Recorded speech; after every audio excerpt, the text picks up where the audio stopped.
Chapter 28. I woke to the familiar comfort of Devon's arms around me, his scent engulfing me. For a moment, I forgot that there was someone after me. That someone I had once called a friend was now stalking me, hunting me. While I felt certain that Brandon wouldn't hurt, he still seemed to want me for himself. I didn't believe he would have the same compassion for my baby. I knew if he managed to kidnap me, he wouldn't hesitate to kill the child I was carrying. I tried to ignore all that for a while, to enjoy the time I had with Devon alone in our hotel room that morning. I laid in his arms thinking about how things could be, but all too soon reality came crashing in. We needed to go home, to clean up the mess Brandon had left in our home and see what the team had found, and when that was done, we still had to go to dinner at my parents'. I knew Shiloh had taken time off work and school and was going to stay in town the whole week. Payson had to work the next day but wouldn't leave until after dinner and return in a couple of days. I didn't want to miss one of the rare times when we were all home at the same time. I lay still, enjoying the moments as long as they lasted. "Morning, babe." Devon's voice breathed through my mind as he laid a cluster of kisses behind my ear and worked his way down the side of my neck. "Morning," I said, more breathed than voice. His hand slid, light but possessive, over my body, inflaming my senses with every touch and stroke. We lay together in the bed, neither wanting the bliss we'd found there to end. Reluctant to be the first one to get up, I turned to face him and pressed a soft kiss against his mouth. He responded with enthusiasm, his tongue tangling with mine. His hands made a slow caress over my body, getting me ready for an unhurried, unfrenzied lovemaking. It was nearly noon when we got back to the house, the guards from the hotel not far behind us. As we left the hotel, Devon had sent out a message requesting everyone who'd been called in the night before report to him. We pulled into the yard and Raphael stepped out the front door to greet us. I didn't know Raphael well. I'd only met him a few times, but he was one of the few men on Bill's team, which meant Bill trusted him with his own life, and that was enough for me. Of course, I'd been satisfied with Troy. I had more knowledge of how things worked and was more discerning now. I got out of the car and started to grab our bags out of the back, but the scowl Devon sent me had me throwing up my hands and going into the house with just my purse. I'd found it this morning, inside the bag Devon had packed the night before. Gabriel must have given it to him. I found myself alone in the living room. I hung my purse on the knob to the coat closet door and took a deep breath. Bracing myself for the mess Devon had said Brandon made in our room, I headed in there. I was shocked to find the room clean. The bed had been stripped to the mattress, but there was no mess. Obviously, someone had been thoughtful enough to do that before we got home. I checked my drawers and jewelry box, but I found nothing missing. Not knowing what else to do, I headed for the linen closet for clean sheets for the bed. I might as well get it made. After putting on fresh sheets, I went in search of the men. I found them seated in the living room. They fell silent as I stepped through the door. I was just wondering what happened to the blankets and pillows from the bed. The men exchanged looks but didn't look at me. It was obvious no one wanted to be the one to tell me. "We'll have to replace them," Devon said after a moment. "All right. I have plenty of blankets, and I can steal the pillows from the guest bed for now." I said it more to myself than to them as I turned to do just that. It wasn't that I didn't want to know what they'd found out, or that I didn't think they wanted to talk about it around me, but I wasn't ready to hear it. I knew, when I asked, Devon would tell me whatever I wanted to know. I didn't want to know yet, so instead of sitting in on the meeting, I made myself busy with other things. I could still hear the rumble of their voices, and if I had tried, I could have listened in to Devon's thoughts.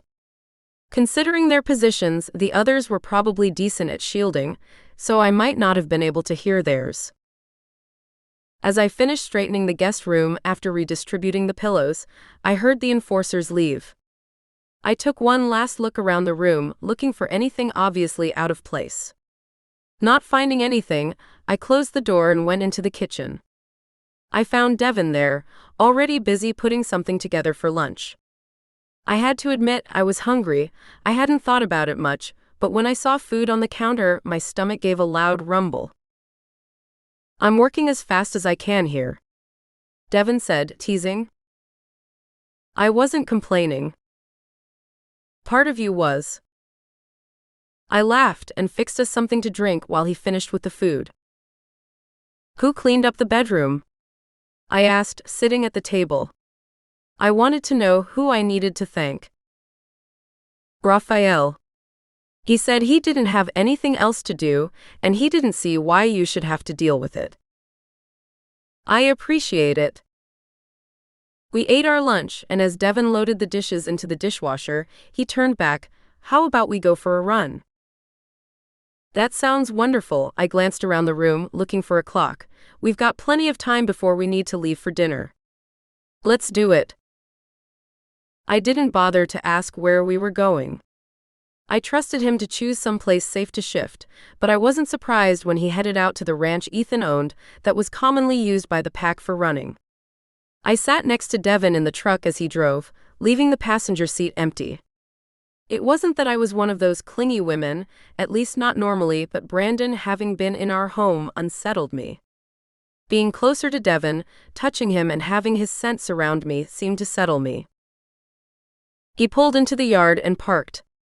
We slid out of the truck and stood beside his open door as we stripped and put our clothes on the seat of the truck. After closing the door, we both knelt down. I pictured my wolf and willed my body into that form. My skin tingled and I felt my bones and muscles shift and pop. My skin stretched and itched as it transformed into the thick coat of a wolf. When the sensation stopped, I stood on all fours and shook my whole body. It felt good, almost like stretching after you've been sitting for a long time. Once my fur settled, I looked around me, then headed out across the desert. Devon fell into step beside me. We trotted, side by side, into the brush that stood no more than 4 or 5 feet tall. It was made up of creosote, tumbleweed, sagebrush, and scattered cacti. I had no real destination in mind, I just knew that I needed to get out and move, but running in wolf form was more than exercise. There was something about it that left me feeling peaceful in a way that I've never found anywhere else. There was something about spending time as a wolf, running, playing, chasing, that calmed my spirit. I didn't have to think about anything in my life, the worries or troubles. I could choose to let the wolf take over, to lose myself in the animal and in the moment. The wolf doesn't worry. She does what she needs to get done and deals with troubles as they arise. She understands pack status and dealing with others. Honor, betrayal, the concept of superiority that doesn't come from dominance, are alien to her, they are meaningless. When I let myself go, let the wolf take over, those things fall away, they cease to matter, and that peace I need washes over me. That's what I did as I ran. I let it all go. The stress of work, Brandon, the baby, the wedding, and even Brandon showing up afterward were weighing on me. I gave myself over to the wolf. I let her take me where she wanted, run as she felt the need. All of it slipped away, not in an instant, but slowly, bit by bit, with every step we took. I let my feet take me over the dry desert floor, instinct carrying me over and around the debris, rocks, and thorns. Nicki. I heard Devon's voice in my head. Nicki. It took a moment for his voice to call me back to the present. What? Have you been trying to get my attention? I stopped running and turned to see him standing several feet off to one side. For a while now. I'm sorry, I wasn't paying attention. I glanced around and noticed that the barn where we'd parked the truck was nowhere in sight. I could tell.